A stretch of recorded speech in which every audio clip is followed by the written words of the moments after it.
First of all, I'd like to introduce my guest speaker, Mr. Jason Stagg.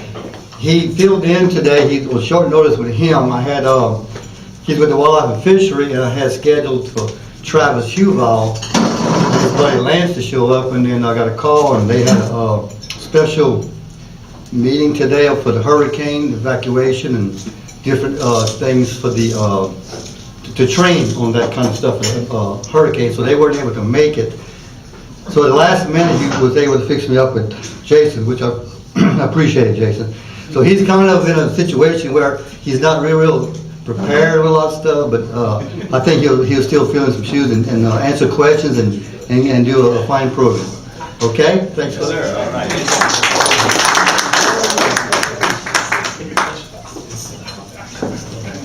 Hello. I do. I work in Acadia Parish, Vermilion mostly. I don't handle over here in St. Landry. How many of y'all hunt? What parish? Acadia and Vermilion. Vermilion? That's right. I guess I'll go over some changes. There hadn't been very much changes with that. There's with the primitive firearm. Does anybody hunt with that? Talking muzzleloaders? Muzzleloaders, right? That's what. Yeah. Now they kept making it more lenient and more lenient. That's I believe to try to entice people to get more people to hunt. They also put a section in the law that you can hunt with a silencer at night for the outlaw quadrupeds such as hogs and coyotes, beavers, and that nature during that season. Once you get your certificate through the feds to be able to carry a suppressor, then you can legally hunt with them for that. And that's about the only changes that I know of as far as hunting goes. Coyotes. And my understanding is there's only certain times of years you can hunt them at night, is that correct? That's What's right. the rules on hunting coyotes?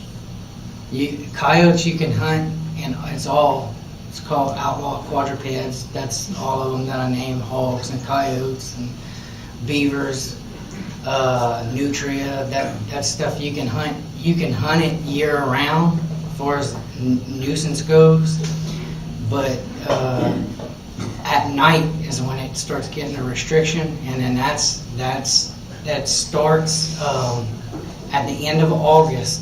That's when you have to, you have to stop, because regular game season starts opening up. So they stop you the last night in August, the last day in August, should I say, at legal, or should I say half an hour after legal sunset.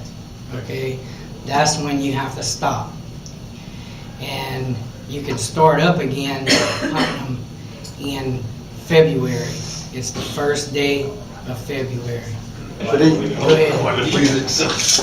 hunting on a lease, do you have to have something signed by the lease owner or who you lease it from, saying that you're hunting? Yes, that is in the law, that you have to get for like if I wanted to hunt on your lands, I was a big hog hunter at night, and I wanted to go hunt on your land, I'm gonna have to call in that parish. I'll have to call the sheriff and say, hey, I'm going hunt such and such time on such and such property, and I'm supposed to have a signed letter by you saying that I can be there and hunt.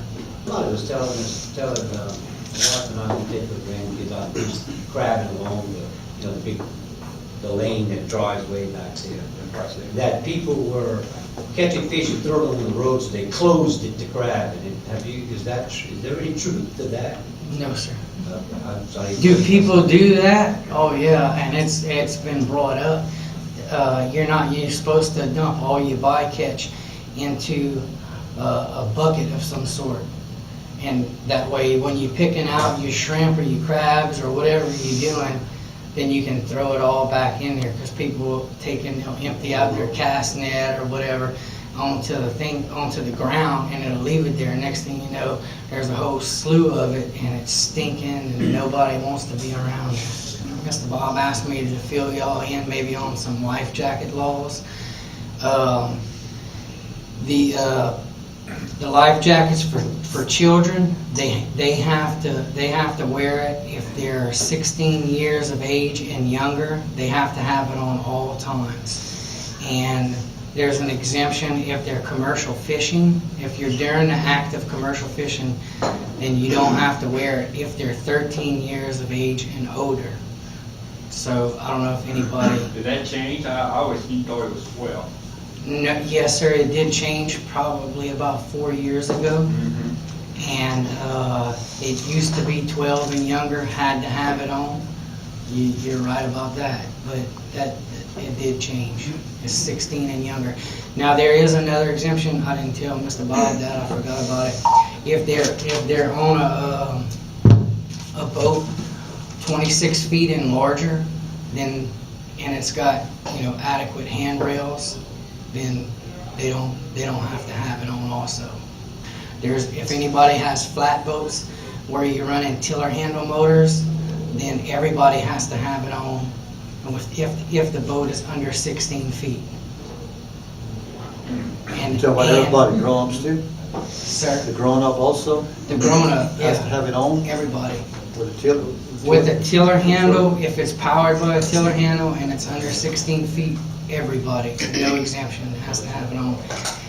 And if it's under 26 feet and it has a tiller handle on, which also includes under 16 feet, you have to have a kill switch lanyard attached to you. Okay, the tiller handle, what's that again? That's right, What? the tiller handle, So it has a stick on it. Not with the steering wheel. Not steering or any type of mechanical drive. You ever seen those mud boats? Yeah. They'll actually have a stick that's driven by a stick. That won't count for that because that's not a tiller handle. If it has some type of mechanical device, like a steering wheel or a stick that is being driven by, it don't apply to that.